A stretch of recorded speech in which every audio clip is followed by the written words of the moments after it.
Watu wapole wenye roho nzuri wana maumivu mengi ndani ya mioyo yao, na hayo maumivu wameshirikishagi mtu, wanajifariji wenyewe na Mungu wao, na ni wavumilivu mno.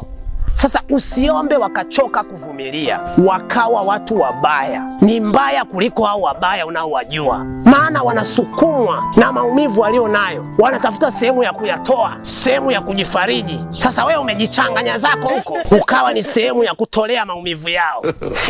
Halafu mbaya zaidi, ni ngumu kujua kama wamebadilika. Wewe utahisi wako vile vile wapole, wana roho nzuri, kumbe wameshakuwa manyang'au. Mtu mbaya upanga ubaya wake, ila mtu mzuri anasukumwa na maumivu yake. Sasa wewe endelea kuwaona watu wapole wazuri kama hizo kengele zako, waone kama siku zako za mwezini, wachukulie hivyo hivyo. Kwa kusema hayo, nimefunga kao.